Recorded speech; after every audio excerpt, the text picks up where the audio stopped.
Welcome to Matters Financial and Geopolitical from a Frontier. I trust you had a great weekend and I wish you the best for this week. My piece over the weekend continues from that theme, and it's called Go Limit Short South Africa.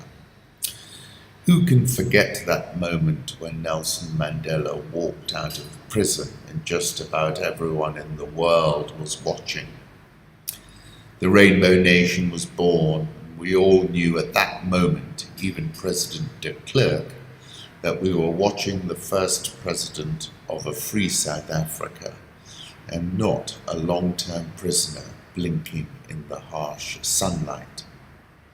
South Africa is the biggest economy in sub-Saharan Africa. It lost the lead briefly to Nigeria, but has regained top dog status. It might be very fine right now, actually.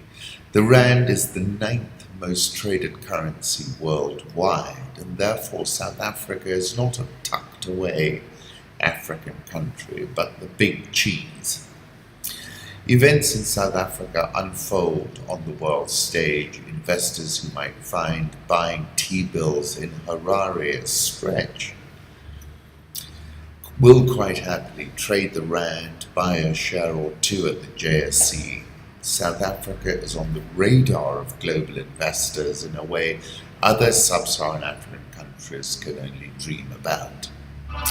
President Jacob Zuma, by recalling his finance minister Pravin Gordhan from an international roadshow, was sending a message about who is the top dog. From the moment of the recall through his summary dismissal alongside his deputy and 8 other cabinet members, South African assets have gotten hammered. The South African Communist Party said in an email statement on Friday, once more it lays bare a disturbing reality. Increasingly our country is being ruled not from the Union buildings, but from the Gupta family compound. The ANC sits at a crossroads. Julius Malema, the articulate firebrand leader of the EFF, said to Power FM, "When I was sitting there looking at old veterans, I realized that the real ANC is outside the ANC with no role to play. For now it seems the ANC has been personalized in the court of King Zuma, and folks are more concerned about their own positions being liquidated rather than the party's position. I will turn to the market reaction, which was violent momentarily. President Zuma accused Gordhan and his deputy, Jonas, of setting up secret meetings to start what was called Operation Checkmate to undermine Zuma. Zuma laid the charge that Gordhan was working in cahoots with white monopoly capital. President Zuma struck in the dead of night when most folks are tucked up in bed. In the space of 15 months, President Zuma has now fired 2 very competent finance ministers. Competency is clearly not one of the terms of reference. This kamikaze treasury midnight smash and grab is what it is. And if you ever want an example of political risk, this is near a perfect example you're going to find.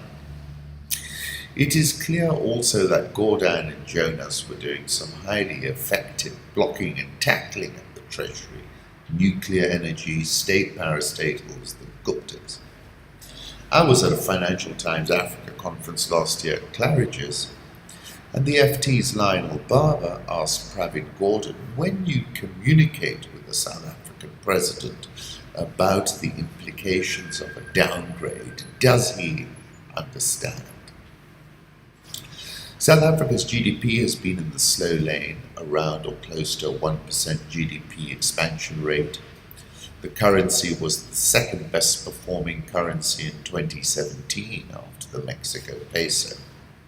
The Indian Ocean dipole had distributed much better rains down south. When agriculture does well in Africa, the economy tends to see better diffusion. There were some green shoots, and I suspect that was the story that Gordon was telling international investors. All of that was before the night of the long knives. The rand crashed 7.5% last week and had its worst week for more than a year.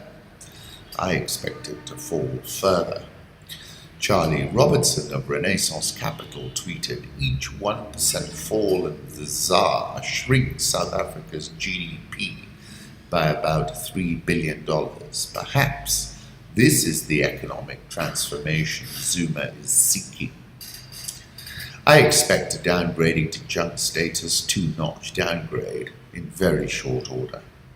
The downgrade will accentuate the negative feedback loop as investors hit the eject button. A ratings downgrade will affect big government parastatals like Eskom. The new finance minister said the principle stands that it will be implemented at a pace and scale that the country can afford. I don't think we will or should try to be reckless about it. Reckless is the word. In that sense, I think sell everything and go limit short, because this is not going to play out quickly, is it? Yes, I'm calling for mass mobilization against this cabinet reshuffle, says Gordon. And clearly, in a Sun Tzu way, Gordon is going to represent the biggest threat to President Zuma yet. South Africa faces its moment of truth, says the FT. Mr Zuma's next move to sack his finance minister Pravin Gordhan and stack his cabinet with yet more cronies was a gamble. It has exacerbated splits within the ruling ANC and forced a gathering crowd of opponents into recognizing the stark choice they face. They must either end this rotten presidency early by democratic means, accept a formal split within the movement that fought for nearly a century to liberate South Africa from minority rule, or surrender to nepotism, autocracy, and accelerating economic decline. There is little doubt this is a pivotal moment. South African President's dislike of Mr Gordhan was so great that he sacked him anyway. Consequences be damned, says The Economist. New fellow, a rival MP, dubbed him the Minister of Instagram for his carefully curated photo feed showcasing his sartorial swagger. And here you see him short briefing before addressing the members of the media with the Deputy Minister and the Director General, M. Gigaba. He said about the Nuke program, it's to go ahead, but won't be implemented recklessly. There's speculation that there was a deadline requiring a signature by Friday. I'm assuming Moody's downgrade South Africa on the 7th of April. Investors are asking, will S&P cut earlier than scheduled June? I'm expecting a 2-notch downgrade immediately. South African all shares up 2.77% this year. Dollar versus rand. Let me put up a 3-month chart. Just sell it. I know it moved a lot last week, but it's got more to move.